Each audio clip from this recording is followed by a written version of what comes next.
வணக்கம். Indian solidarity for excellence in education வழங்கும் web design basics.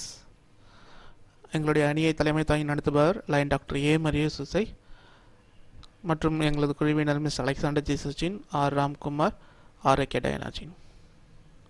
Webpage. ஒரு வெப்பேஜ்ன்றது என்னென்னா ஒரு செட் ஆஃப் ஃபைல்ஸ். உதாரணத்துக்கு அதில் உங்களுடைய இமேஜ் ஃபைல் இருக்கலாம், உங்களுடைய வேர்ட் ஃபைல் இருக்கலாம், பிடிஎஃப் ஃபைல் இருக்கலாம். ஸோ இந்த ஃபைல் எல்லாம் ஒரு சர்வரில் வச்சுருப்போம். ஒரு காமனாக ஒரு சர்வர். இப்போ உங்கள் கம்ப்யூட்டரில் இருந்துச்சுன்னா நீங்கள் மட்டும்தான் அந்த ஃபைலை அக்சஸ் பண்ண முடியும். இப்போ அதே ஒரு சர்வரில் இருந்துச்சுன்னா அந்த ஃபைலை யார் யார் அந்த சர்வரில் போகிறாங்களோ அவங்கள அந்த ஃபைலை அக்சஸ் பண்ண முடியும். இது ஒரு பெரிய முதல் பாயிண்ட். ரெண்டாவது பாயிண்ட் உங்கள் கம்ப்யூட்டர் ஆஃப் ஆகிடுச்சுன்னா உங்கள் ஃபைலை அக்சஸ் பண்ண முடியாது.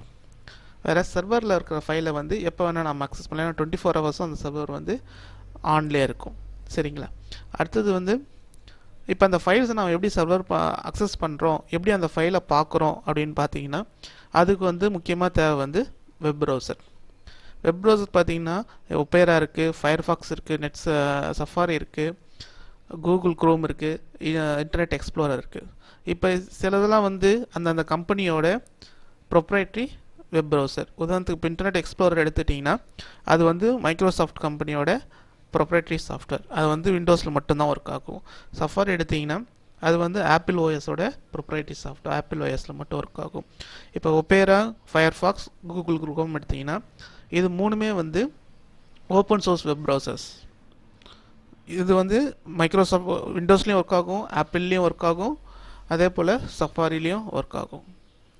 ஸோ இதுதான் different type of web browser. இது மட்டும் இல்லாமல் நிறைய விதமான வெப் ப்ரௌசர்ஸும் இருக்குது. ஆனால் வெப் ப்ரௌசர் நம்ம எடுக்கும்போது நம்ம ரொம்ப ஜாக்கிரதையாக இருக்கணும். ஏன்னா அது செக்யூரிட்டி பர்பஸ்க்காக. சரிங்களா? இப்போ இதில் ஃபயர்ஃபாக்ஸ் செக்யூரிட்டியில் ரொம்ப ஸ்ட்ராங்காக இருக்கும், ஃபயர்ஃபாக்ஸும் கூகுள் குரோமும். ஸோ இப்போ வெப் டிசைனை பற்றி நம்ம தெரிஞ்சுக்கிறதுக்கு முன்னாடி ஃபஸ்ட்டு ஸ்கிரிப்டிங் லாங்குவேஜ் பற்றி தெரிஞ்சுக்கணும். ஸ்கிரிப்டிங் லாங்குவேஜ்னா என்ன, நார்மல் ஃபைல்ஸ்னா என்ன? சரிங்களா? இப்போ வெப் ப்ரௌசரில் அக்சஸ் பண்ணுறது இந்த ஃபைலை தான் அக்சஸ் பண்ணும். ஒரு HTML ஃபைலையோ அல்லது ASP ஃபைலையோ, JSP file, PHP file, இந்த மாதிரி ஃபைல்லாம் மட்டும்தான் இங்கேருந்து நீங்கள் வெப் ப்ரௌசர்லேருந்து சிக்னல் அனுப்பிச்சிங்கன்னா இந்த ஃபைலில் இருந்தால் மட்டும்தான் டிடெக்ட் பண்ணும்.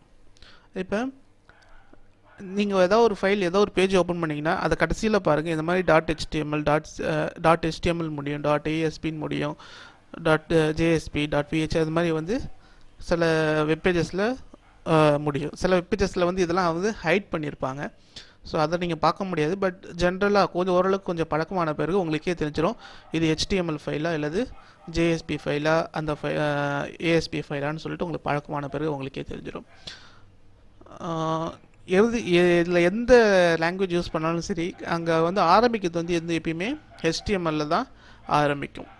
சரி, இது நம்ம ஒர்க் பண்ணும்போது நமக்கு அது தெரியும். ஸோ ஜென்ரலி HTML ஃபைல்ன்றது ஒரு வெப் ப்ரௌசர். உங்கள் இந்த வெப் ப்ரௌசர் இருக்கு இல்லையா, இந்த வெப் ப்ரௌசர் போய் பார்க்குற ஒரு பேஜ் இது. ஸோ அதுக்கு அடுத்தது CSSன்றது கேஸ்கேடட் ஸ்டைலிங் ஷீட்.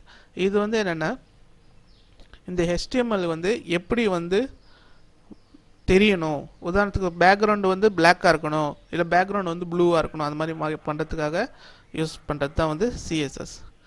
அடுத்தது JavaScript. JavaScript client side scripting லாங்குவேஜ்னு சொல்லுவாங்க. இதை நம்ம அடுத்தடுத்த டுட்டோரியலில் பார்க்கலாம். சாரி. அதுக்கு அடுத்தது உங்களுடைய ஃபைல்ஸ். இதான் மேஜர் காம்போனன்ட்ஸ். உங்களுடைய பேஜ் இங்கேருந்து வியூ பண்ணுறதுக்கு இதெல்லாம் மேஜர் காம்போனன்ட்ஸ். இந்த ஃபைல்ஸ் இது ஒரு ஃபோல்டர். இந்த ஃபோல்டரில் நீங்கள் எந்த ஃபைல்ஸ் வேணால் வச்சுக்கலாம். சரிங்களா? அதுக்கு அடுத்தது ASP. இதெல்லாம் ஸ்கிரிப்டிங் லாங்குவேஜ்னு சொல்லுவாங்க. இப்போ இதெல்லாம் எதுக்கு அப்படின்னா, ஒரு டேட்டா இருக்குது, டைனாமிக் வெப் பேஜ். ரெண்டு விதமான வெப் பேஜ் இருக்குது. ஒன்று ஸ்டாட்டிக் வெப் பேஜ், இன்னொன்று dynamic web page. Static web பேஜில் நீங்கள் சும்மா ஒரு பேஜை வச்சுக்கலாம், அதில் டேட்டாவை வச்சுக்கலாம். அந்த டேட்டா மாறவே மாறாது. யார் எப்போ பார்த்தாலும் அந்த டேட்டா மாறவே மாறாது. டைனாமிக் வெப் பேஜ்ன்றது டேட்டா கண்டினியூஸாக மாறிக்கிட்டே இருக்குது. உதாரணத்துக்கு ஒரு ஒரு வெப் பேஜ் இருக்குது. அந்த வெப் பேஜில் வந்து டேட்டும் டைமும் இருக்குன்னு வச்சுக்கோங்க. நீங்கள் இன்றைக்கி இப்போ பார்க்கும்போது இதனுடைய டைம் வேறு மாதிரி வேறையாக காமிக்கணும். அடுத்த வாட்டி பார்க்கும்போது ஒரு 10 நிமிஷம் கழிச்சு பார்க்கும்போது நீங்கள் முன்னாடி பார்த்த டைமே காமிக்கக்கூடாது, வேறு இப்போ 10 நிமிஷம் டைம் காமிச்சு கொடுக்கணும். சரிங்களா? அது வந்து டைனமிக் வெப் பேஜுன்னு சொல்லுவாங்க. இன்னும் ஓப்பனாக இதுவாக சொல்லணுன்னா,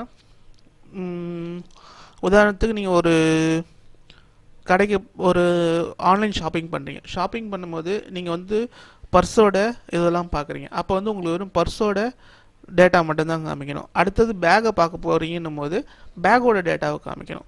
ஸோ அதெல்லாம் வந்து டைனமிக்காக வந்து ஜென்ரேட் ஆகும். டைனமிக்னால் நீங்கள் என்ன கேட்குறீங்களோ அதுக்கேற்ற மாதிரி ஜென்ரேட் ஆகும். ஸோ அதெல்லாம் வந்து க்ரியேட் பண்ணுறதுக்காக இதெல்லாம் யூஸ் பண்ணுறாங்க. இந்த பிஹெச்பி, ASP.NET இதெல்லாம் வந்து யூஸ் பண்ணுறாங்க. இதில் இப்போ ரொம்ப நிறைய சர்வர் யூஸ் பண்ணுறது என்னென்னா PHP யூஸ் பண்ணுறாங்க. எதுக்காக அப்படின்னா இது வந்து open source, easy to learn. இது ரொம்ப ஈஸி லேர்ன் பண்ணுறதுக்கு. அதே போல் இது வந்து ஓப்பன் சோர்ஸ், ஃப்ரீ, யார் வேணால் யூஸ் பண்ணிக்கலாம். அதனால் வந்து PHP வந்து மோஸ்ட்லி யூஸ் பண்ணுவாங்க. ASP.NEட்டும் யூஸ் பண்ணுவாங்க. ரூபி வந்து ரொம்ப ஃபேமஸ் கொஞ்சம் காலைக்கு முன்னாடி. பட் இப்போ கொஞ்சம் PHP நிறைய பேர் வந்து PHP ஷிஃப்ட் வராங்க. எதுக்காக அப்படின்னா ஈஸி, படிக்கிறதுக்கு ரொம்ப ஈஸி. அதே போல் நிறைய டாக்குமெண்டேஷன் இருக்குது. ஸோ இங்கேருந்து இங்கேருந்து நீங்கள் ஒரு ரிக்வெஸ்ட் அனுப்பிச்சிங்கன்னா இங்கே சர்வர் சைடில் போயிட்டு இங்கேருந்து எடுத்துகிட்டு இந்த பக்கம் வந்து இங்கே வந்து உங்களுக்கு காமிச்சு கொடுக்கும். ஸோ முக்கியமாக நான் சொன்ன மாதிரி எல்லா பேஜுமே வந்து HTML தான் ஸ்டார்ட் ஆகும், /HTML முடியும். HTML பொறுத்த வரைக்கும் இதுக்கெல்லாம் பேர் வந்து டேக்ஸ்ன்னு சொல்லுவாங்க. சரிங்களா? TAGS, இதுக்கெல்லாம் வந்து பேர் டேக்ஸு. ஆரம்பித்து அதே போல் முடிக்கணும். ஸோ நம்ம ஒரு எக்ஸாம்பிள் பண்ணும்போது நமக்கு பார்த்தா உங்களுக்கு கொஞ்சம் கொஞ்சமாக புரியும். ஸோ அடுத்தது வந்து HTML வந்து ரெண்டு பகுதியாக இருக்கும். ஒன்று வந்து ஹெட்டு, சாரி இங்கே வந்து ஸ்லாஷ் வரணும். இங்கே வந்து இதுக்கு பேர் வந்து ஹெட்டு, அதுக்கடுத்து கீழே இருக்கிறது பாடி. ஹெட்டில் வந்து உங்களுடைய டேட்டாஸ் ஃபுல்லாக உங்களுடைய அந்த குறிப்பிட்ட பேஜோட என்னென்ன டேட்டாலாம் இருக்கணுமோ அந்த டேட்டாலாம் இருக்கணும். அதுக்கப்புறம் அதில் என்னென்ன ஃபைல்லாம் இருக்கணுமோ அந்த ஃபைலெல்லாம் இங்கே இருக்கும். பாடி பார்த்தீங்கன்னா இதில் வந்து உங்கள் வியூவர் என்ன பார்க்குறாங்க, உங்களுடைய கிளையண்ட்டு ஒரு கம்ப்யூட்டரில் ஓப்பன் பண்ணி இப்போ நீங்கள் கூகுள்னு போட்டிங்கன்னா அங்கே வந்து ஒரு பாக்ஸ் வரும், ஒரு குட்டி பாக்ஸ் வரும் இல்லைங்களா? ஸோ அதை வந்து பார்ப்பாங்க. இதுதான் வந்து ப்ரெசன்டேஷன் லேயர்னு சொல்லுவாங்க. சரிங்களா? நான் ஏற்கனவே சொன்ன மாதிரி டேக்ஸ் வந்து எப்பயுமே இந்த less than simple, greater than simple இந்த வச்சு ஓப்பன் பண்ணி இது வந்து க்ளோஸ் பண்ணுறதுக்கு. இப்போ ஒரு பேராகிராஃப் டெஸ்ட் எது பண்ணுறீங்கன்னா P/P/Pன்னு போட்டு முடிச்சு நடுவில் இந்த இடத்துல வந்து உங்களுடைய டேட்டாஸ்லாம் என்ட்ரி பண்ணுவீங்க. அதே போல் heading test H1, H2, H3, H4, H5, H6 மொத்தம் 6 ஹெட்டிங்ஸ் வந்து HTML சப்போர்ட் பண்ணும், H1லேருந்து H6 வரைக்கும். அதே போல் முக்கியமானது வந்து சின்டாக்ஸ். எல்லாத்துக்குமே சின்டாக்ஸ் நீங்கள் வெப்சைட்டில் பார்த்துக்கலாம். இப்போ உதாரணத்துக்கு ஒரு இமேஜை போடணும் அப்படின்னு நினச்சிங்கன்னா நீங்கள் இமேஜ் HTML5 சின்டாக்ஸ் அப்படின்னு சும்மா போட்டிங்கனாலே உங்களுக்கு எல்லா விதமான இமேஜுக்குரிய சின்டாக்ஸ் வந்துடும். ஜஸ்ட் அப்படியே காப்பி பண்ணி பேஸ்ட் பண்ணிவிட்டு அந்த இடத்துல நீங்கள் உங்களுடைய வேல்யூவை மென்ஷன் பண்ணிங்கன்னா போதும். Right? Help us to improve. உங்களுக்கு ஏதாவது சஜஷன்ஸ், ஃபீட்பேக், இல்லை இது இன்னும் நல்லபடியாக பண்ணியிருக்கலாம், இன்னும் இப்படி பண்ணியிருந்தால் நல்லா இருந்திருக்கும் அப்படின்னு இருந்துச்சுன்னா தயவுசெய்து icd.online@gmail.com உங்களுடைய ஃபீட்பேக்கை அனுப்பிச்சு வைங்க. தேங்க்யூ.